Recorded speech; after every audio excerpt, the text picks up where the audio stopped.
Shabbat Shalom. Shabbat is ideally a time of joy and relaxation, a time when we put behind us the cares and concerns of the week. And indeed, when we say Shabbat Shalom to another person, Shalom means at its most basic level that we wish them a Shabbat of peace. But Shalom at a deeper level, at its root, also means completion, wholeness. And so when we say Shabbat Shalom to someone, we also are wishing them that this might be a time when we experience wholeness, when we do not want or lack for anything. And this Shabbat, however, we, the Jewish people of Rochester and Jewish people throughout the world, have suffered two significant losses, and it would be almost inappropriate for us to not acknowledge them and to pay tribute to them even on Shabbat, which is a time when we endeavor to feel at peace and whole. So firstly, here in the world of the Jewish community of Rochester, it was very sad for us yesterday to have to say goodbye to Rabbi Shaya Kalimnik, who is the Rabbi Emeritus of Congregation Beth Shalom, the father of their current Rabbi, Rabbi Avi Kalimnik. It was a pulpit which he occupied for 44 years. And this is almost unheard of in this day and age for a rabbi to have such a long and enduring tenure. And this is surely attributable to the fact that Rabbi Kalimnik Sr., as does his son today, befriend everyone he meets, displaying a passionate interest in who people are and in their life stories.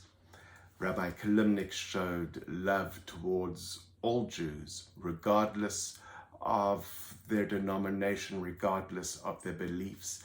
And similarly, he showed respect to all rabbis, regardless of their background and regardless of the type of communities which they serve. Rabbi Kalimnik had a deep, abiding love for Klal Yisrael, the pluralistic, heterogeneous community of the people of Israel. He also demonstrated growth in his personal approach as to who should be included in this community, expanding through the years his perspective so as to make the circle ever bigger and more inclusive.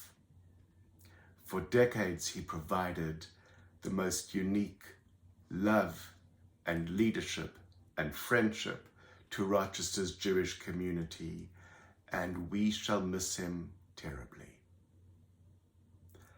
This week also we learned of the passing of Rabbi Adin Steinsaltz in Jerusalem, whose translation and commentary on the entire Babylonian Talmud, a labor of love for 45 years, has been lauded for making the Bible more approachable, more accessible to Jews throughout the world.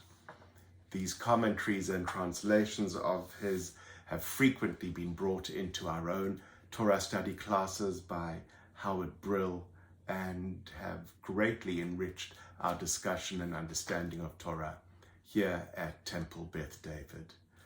The Times of Israel described him as a longtime educator, prolific author of over 60 books, winner of the Israel Prize, a physicist, a chemist, a social critic, a beloved public figure in Israel, revered for his encyclopedic mind and admired for his down-to-earthness and his kindness.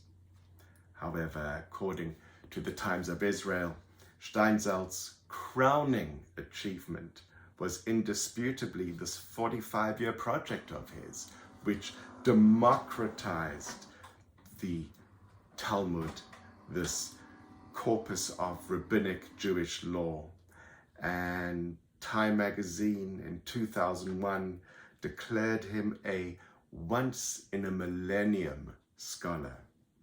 It earned him comparisons to the 11th century French scholar Rashi, whose commentary on the Torah and the Talmud were unmatched in terms of the scope of the texts that he wrote about. Jewish scholarship and Torah study will forever be blessed, and we are truly grateful for the wealth of understanding and insight that Rabbi Steinsaltz has given to all of us to share. Throughout the 5 years in which I was a student in rabbinical school, I worked with the same study partner for much of that time. And of all the texts that we studied, one of our favorites was a midrash from Shmot Rabbah, which refers to one of the verses in this week's parasha, Eikev.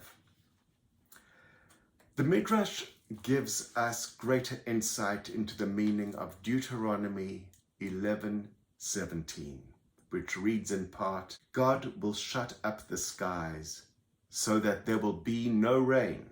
How might we better understand the depth of what this refers to?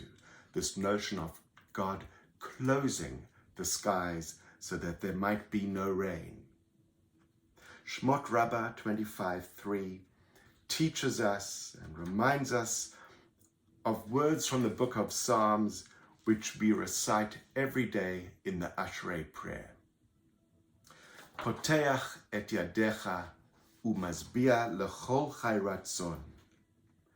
You open your hand, giving to every creature its heart's content. From this we learn that the inclination of the Blessed Holy One is not the same as the inclination of people. When God gives us what we need, God opens God's hands. Poteach et yadecha, you open your hands. And so the rains come down, the water comes down to earth, allowing the earth to give us what we need in order to survive. And conversely, when God decides to withhold from us, well, that is when God closes. That is when God shuts down, as we read again in this week's parasha. The Lord's anger will flare up against you, and so he will shut up the skies so that there will be no rain on the ground, and the ground will not yield its produce. The Midrash teaches us that the actions of God are really very different to the actions of human beings. And it teaches us by using a symbol, an image, that is really very accessible to us and approachable for us mere mortals. It teaches us that whenever a person holds a sponge in their hand and they open their hand, well, then not a drop of water falls from the sponge. But in order for a person to make water fall from a sponge, they have to clench, they have to close their hand, clenching their fist. And it's only then that water pours forth, that it drips down from the sponge. And one of the things that I find really captivating about this midrash is how it draws this distinction between God and human beings, using the hand, the image of the hand, pointing out that in order for a human being to make water fall from a sponge, they close their hand, which symbolizes a reluctance in giving. However, when God gives, and God gives forth water, and God opens God's hand, God opens the skies, it's symbolic of giving to all of life, giving freely that which all of life needs and desires. Poteach et yadecha umasbir lechol chai ratzon. You open your hand, thereby giving to every creature its heart's content. So the Midrash then goes one step further and makes a play on words by commenting, why is it written, Poteach et yadecha umasbir lechol chai ratzon?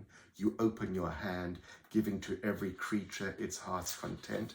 Why does it say lechol chai ratzon and not lechol chai mazon? Why does it say to every creature what their heart desires rather than to every creature bread? Because of course the water, the rain, waters the earth and allows the wheat to grow and from which we make bread. So why does it say ratzon and not mazon? Why does it say desire and not bread? Because God gives to each and every one their heart's content, which they request of God, the Midrash teaches. And so when God fed manna to the Israelites in the wilderness, the manna had all sorts of different flavors because God gave manna to each and every one of the Israelites in the flavor which that individual requested. Which says to us that God is in a relationship with each and every one of us individually, knowing us individually, understanding us individually, recognizing our respective uniqueness, crafting us all with individual needs. And so this Shabbat, I offer you the bracha, the blessing, that you should experience what it means to be recognized for who you are, that you should experience what it means to be known, that you should experience in a way that is meaningful and fulfilling, and that you should be able to reach beyond yourself and your own needs in order to give to others, and to give to others with an open hand and not with a sense of reluctance, so that you can acknowledge who others are and what they need, and know that you give to them willingly and freely. Shabbat Shalom.